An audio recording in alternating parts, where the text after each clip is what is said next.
स्वागत है NF news पर। मैं हूं आपके साथ रोहित। आपको एक बयान सुनाते हैं जिस बयान को लेकर इस वक्त पूरे पश्चिम बंगाल में तहलका मचा हुआ है। उसके बाद उस पर चर्चा करेंगे। मैं शायद 1952 से मतदान आप शुरू हुआ 2026 तक की इस मतदान लगभग 74 साल के इस मतदान में मैं पहला विधायक हूं आपके इस क्षेत्र का जिसको एक भी मुसलमानों ने वोट नहीं किया। तो मुझे जो वोट किया मेरे ऊपर अधिकार उसका, जिसने वोट नहीं किया हम उसके घर मांगने भी नहीं गए। और आज बाबा भोलेनाथ को साक्षी मान के कहता हूं, एक काम उनका नहीं करूंगा आने वाले 5 साल में।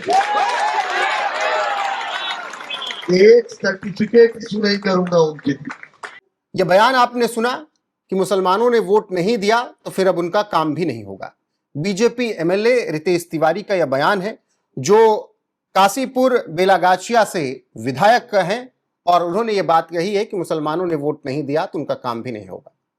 पंकज जी, रितेश तिवारी ने जो बात कही है निश्चित तौर पर वो सबके विधायक हैं, लेकिन अब सवाल उठ रहा है कि ऐसी बात क्यों कही गई। इससे पहले शुभेंदु अधिकारी ने भी कुछ इसी तरीके से कहा था। नहीं, काशीपुर बेलागाचिया में आज तक जितने विधायक हुए हैं ना, ये रितेश तिवारी एकमात्र ऐसे विधायक है 1952 से लेके आज तक जितने भी विधायक हुए एकमात्र ऐसे विधायक हैं जिनको एक मुसलमान ने वोट नहीं दिया। अब क्यों नहीं दिया उनसे पूछिए जाके मुसलमानों से। दिक्कत क्या थी? इन्होंने कभी किसी मुसलमान के खिलाफ कोई काम किया, या किसी कभी कोई हिंसा की, या कोई भी ऐसा है कि नहीं मदद की हो कोई मुसलमान के दरवाजे पर आ जाए तो क्यों नहीं वोट दिया? इन्होंने कहा कि पहला मैं ऐसा विधायक हूं काशीपुर का 1952 से लेकर आज तक जिसको एक मुस्लिम ने वोट नहीं की दिया। तो क्या करना चाहिए? तुम करोगे जिहाद और हम करेंगे सबका साथ सबका विकास। ठीक है, नहीं बोलना चाहिए मंच पर, डिप्लोमेटिक रहना चाहिए, ये दुनिया डिप्लोमेसी की है। लेकिन हर नेता चाहता है कि जिसने मुझे वोट दिया उसका मैं काम करूं, लेकिन जिसको पता है कि नहीं दिया, ये आदर्श बघारना छोड़ दीजिए। ये सबसे बड़ी बात है ना, जाके पूछिए तो एक भी वोट क्यों नहीं मिला, क्या कर दिया था रितेश तिवारी ने? ऐसा क्या कारण रहा जो कि रितेश तिवारी को एक वोट मुसलमानों ने नहीं दिया? ये तो मुसलमानों से पूछे ना कि क्यों नहीं दिया। वो वोट नहीं देते हैं। हम और आप मतदान करते हैं और ये सोचते हैं कि चलो भाई विचारधारा अलग अलग है, पार्टी कोई भी हो, वोट देने का अधिकार हर का है। वो वोट जिहाद करते हैं।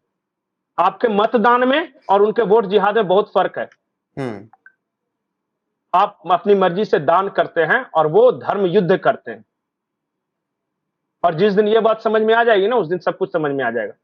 शुभेंदु अधिकारी ने यही बात कही कि मुझे भी मुस्लिमों ने वोट नहीं दिया। चुनाव के पहले जब शुभेंदु अधिकारी संवैधानिक पद पे हैं तो उनकी संवैधानिक मर्यादाएं हैं। उस मर्यादा के तहत वो नहीं कुछ बोल सकते, लेकिन डर तो होगा ही। ऐसा थोड़ी है यार, मैं बैठा हूं नेता, मेरे पास 4 आ रहे हो और छोटे मोटे काम करा के ले जा रहे हो, यहां से पैरवी करा रहे हो, मैं सबकी मदद कर रहा हूं बिना भेदभाव के। और जब वहां तुम्हारे इलाके का बूथ खुलता है और मुझे 0 वोट मिलता है, मुझे अफसोस नहीं होगा? तो ये कोई पहली बात तो नहीं। आपने प्रधानमंत्री नरेंद्र मोदी के संसदीय क्षेत्र में देखा, सीएम योगी आदित्यनाथ के गोरखपुर में आपने देखा, ऐसी एक लंबी फेहरिस्त है। ठीक है, वो नहीं दे रहे हैं, उनकी मर्जी। हमें जनता की भलाई किसके लिए करना है, ये हमारी मर्जी। फिर भी कहा जाता है ऐसा नहीं है कि ठीक है, फिर भी कहा जाता है कि बीजेपी क्या कहते हैं, मुस्लिमों की दुश्मन, मुस्लिमों की विरोधी। अच्छा, अब मुस्लिम बीजेपी को दुश्मन नहीं मानते?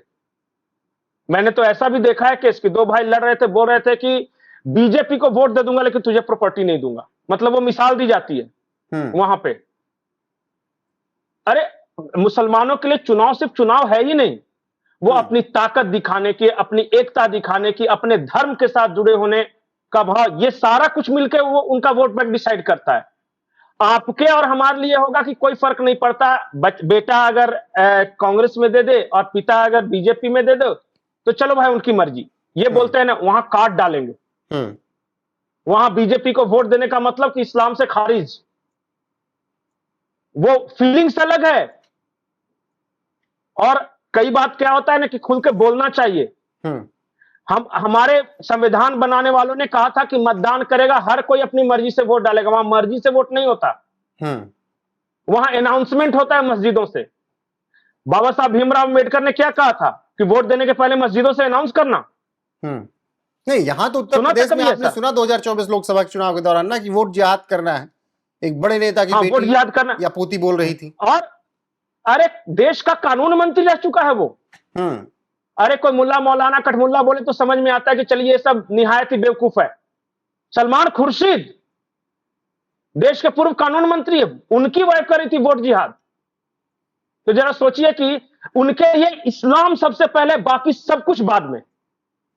और आप चाहते हैं कि हर हिंदू सब कुछ जानते हुए भी अगर उनकी सेवा करता रहे तो ठीक है, बेवकूफ है, लेकिन इतने थोड़ी ना है। लेकिन रितेश तिवारी के कभी अपनी बयान आत्मा पर भी पश्चिम झकझोरती बंगाल है। में टीएमसी वाले, बीजेपी के जो विरोधी हैं, वो कह रहे हैं कि जब करने ऐसे दीजिए। बोलोगे तो कहां से वोट पाओगे। करने दीजिए। आज तक तो रितेश तिवारी ने कभी भेदभाव नहीं किया था, तो मिल गया वोट। क्यों? पूछे जाके बेलागेशिया के मुसलमानों से कि उस आदमी ने आज तक आपका क्या बिगाड़ा था, क्यों अच्छा। नहीं दिया? इसलिए कि वो बीजेपी का और तिवारी सरनेम है, इसलिए। बेलागाछिया का ऐसा क्या माहौल है, क्या वहां पर जनसंख्या है, कौन किस तरीके से बाहुल्य है, क्यों वोट नहीं देते? नहीं, 30% के आसपास मुसलमान है। उनको आज तक गुमान था कि हम जिसको वोट देते हैं वही जीतता है। तो इस बार उन लोगों ने कहा कि एक तो तिवारी, ऊपर से बीजेपी, तो इसको एक वोट नहीं देंगे। वो एक वोट नहीं पड़ा, नॉट इवन सिंगल। वो पूरा बूथ बाय बूथ डिटेल्स है उनके पास।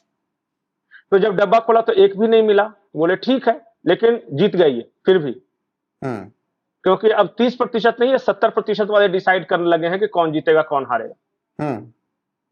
तो थोड़ा सा माहौल चेंज है, हालात बदल गए, जज्बात बदल गए, पूरी रात बदल गई। अब ये बन गए विधायक। इनसे पूछा कि सबका साथ सबका विकास, तो उन्होंने कहा वो तो ठीक है, लेकिन वोट तो हमको दिया नहीं तुम लोग। अब पूछो, बताओ कि काहे नहीं वोट दिया?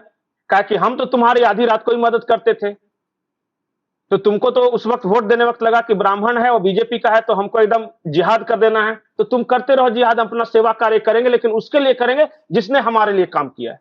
लेकिन ये तो नेताओं को भी समझना होगा। अगर आज नेता इस तरीके से बयान दे रहे हैं, मैं रितेश तिवारी की बात नहीं कर रहा हूं, तमाम नेता इस तरीके से बयान दे रहे हैं, फिर जब चुनाव आते हैं, जब रिजल्ट आता है तो उनको दिखता है कि भाई मुस्लिम वाले गांव से, मुस्लिम वाले बूथ से तो कुछ मिला ही नहीं। उसके पहले उनको खूब भाईचारा नजर आता रहता है। जितेंद्र अहवाल को आपने देखा होगा अभी बीएमसी के चुनाव में। अरे बिहार में जेडीयू के कैंडिडेट जी, जेडीयू तो कभी मुसलमानों के खिलाफ कभी नहीं रही, उनके कैंडिडेट थे पंडित जी, और वो लड़े। बाद में उनको अफसोस के साथ कहना पड़ेगा कि यार तुम्हारे लिए हम लोग क्या क्या किए, लेकिन तुम हमको वोट नहीं दिया। 4 मौलाना आए थे उनसे मिलने कि पंडित जी मदद कर दिए। बोले कि आज तक तो हमेशा करते रहे हैं, लेकिन अब आओगे तो हम कुछ बोलेंगे नहीं, चाय पिलाएंगे और दरवाजे तक छोड़ने जाएंगे, पर काम नहीं करेंगे तुम्हारा। ये बोला था उन्होंने। तो बोले कि अगर मैं चाहूं तो डिप्लोमेटिक हो सकता हूं, मैं ये नहीं भी बोलता और फिर भी अगर काम नहीं करता तो तुम कुछ कर नहीं लेते। लेकिन मैं स्पष्ट बता दे रहा हूं कि मैंने भेदभाव नहीं किया, तुमने किया वोट देने के चक्कर में। तो तुम इस्लाम का परचम बुलंद करते रहो, हम अपनी सेवा करते रहेंगे अपने हिंदू भाइयों को जिन्होंने हमें वोट दिया है। बिल्कुल, और वही बात रितेश तिवारी अब कह रहे हैं कि भाई वोट नहीं मिला तो फिर काम भी उनका नहीं होगा। और ऐसे में इस पर इस वक्त तहलका मचा हुआ, बवाल मचा हुआ। कहा जा रहा है कि रितेश तिवारी कोई ऐसे बोलेगा तो और वोट क्यों तहलका मचाने वाले मैं आपको बताता हूं। मैं ट्विटर खंगाड़ा था कौन कौन कर रहा है पोस्ट। जुल्फिकार अली शेख, ये कविशा अजीज, करिश्मा अजीज भी एक कोई है। हाँ, ऐसे तमाम सोशल मीडिया हैंडल हैं। हाँ, कुछ पत्रकार लिखते हैं, कुछ लिखते हैं अपने आप को। काहे का पत्रकार में मियां सिर्फ मियां होता है, पत्रकार नहीं होता है। चलिए, बहुत हमारी ऑब्जेक्टिविटी हो जाएगी। बहुत शुक्रिया आपका पंकज जी। फिलहाल रितेश तिवारी के बयान पर आप क्या कुछ कहेंगे? जो हमने सुनाया था कि मुसलमानों ने वोट नहीं दिया, मैंने उनका काम किया, अब उनका मैं काम नहीं करूंगा। कमेंट सेक्शन में जरूर बताइएगा। पंकज जी, आपको बहुत शुक्रिया, बने रहिए हमारे साथ लगातार। नमस्कार।